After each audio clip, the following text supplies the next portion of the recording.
반갑습니다. 건축비 직불제와 건축 원가의 완벽한 공개를 기준으로 시공하는 주식회사 나무집사랑 대표목 강산택입니다. 이번 장에서는 열반사 단열재에 대한 공부입니다. 최근 건축 단열재로 급부상하고 있는 열반사 단열재는 첨단 우주공학에서 개발된 것으로 얇은 알루미늄 박판의 금속이기 때문에 그 자체의 단열 성능은 없습니다. 그렇지만 열반사 단열재의 작동 원리를 충분히 이해하고 적용을 하면 단열 효과를 누릴 수 있는 소재이긴 합니다. 열반사 단열재는 전도, 대류, 복사 이런 세 가지 열 전달 방법 중에서 복사열에만 대응하기 때문에 복사열을 빼주기 위한 1인치 이상의 환기 공간이 있어야 합니다. 열반사 단열재에서 적용되고 있는 복사열을 이해하기 위해서는 우선 열의 전달 과정인 전도, 대류, 복사를 완벽하게 이해할 수 있어야 합니다.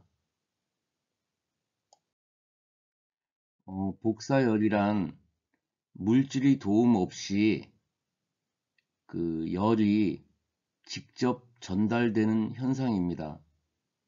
열반사 단열재를 이해하기 위해서는 우선 복사열을 완벽하게 이해할 수 있어야 합니다. 열반사 기능이 없는 일반 벽체의 경우에는 외부에서 부딪힌 열의 대부분은 전도열로 변해서 벽체 내부로 전달이 됩니다. 하지만 열반사 단열재를 벽체 외벽에 시공했을 경우 표면에 부딪힌 복사열의 대부분은 반사돼서 튕겨져 나가고 나머지 열이 전도열로 되어서 벽체 내부로 들어가게 됩니다. 이런 기능을 잘 이해를 해 주셔야 합니다. 이렇게 열반사 단열재의 기능이 제대로 작동이 되면 이 두께가 얇은 벽체에서도 상당한 단열 효과를 갖는 효과를 누릴 수 있게 됩니다. 그림을 잘 보시고 계속 완벽하게 이해를 할 수 있으셔야 됩니다. 일반 건물에 열반사 단열재를 감싸서 시공한 모습입니다. 보통 콘크리트 건물이나 철골 구조물에 그 반짝거리는 외벽 그 자재가 열반사 단열재입니다. 그 복사열이 빠져나가기 위한 환기를 위한 공간이 있어야 하는데 이런 환기 공간이 없는 경우에는 그 통로에서 외부로 빠져나가지 못한 복사열이 다시 벽체 내부로 들어오게 됩니다. 그 열반사 단열재의 그 복사열이 빠져나갈 수 있는 공간, 이게 열반사 단열재를 시공하는 데 있어서 아주 중요한 작동 원리가 되겠습니다.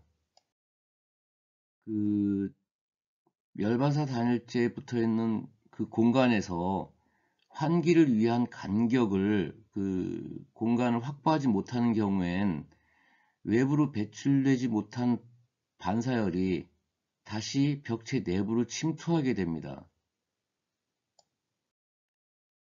여러 겹의 그 열반사 단열재로 만들어져 있는 다층 구조 열반사 단열재의 경우 속에 있는 열반사 단열재는 그냥 알루미늄 전도체, 그냥 금속일 뿐입니다.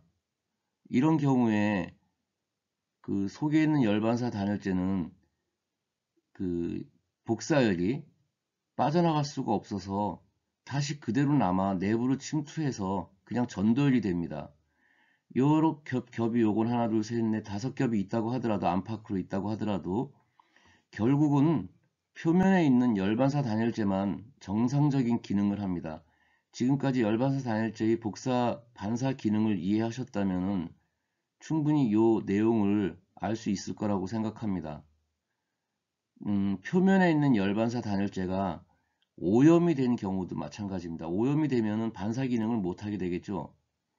이게 상당히 중요한 기능이기 때문에 항상 생각하고 열반사 단열재의 그 단열 효과, 그 복사 기능 이거를 충분히 이해할 수 있어야 합니다.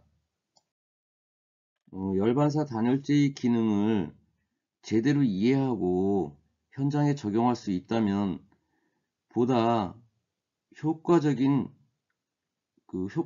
효율적인 고단열 패시브 주택을 경제적으로 저렴하게 시공할 수 있을 겁니다.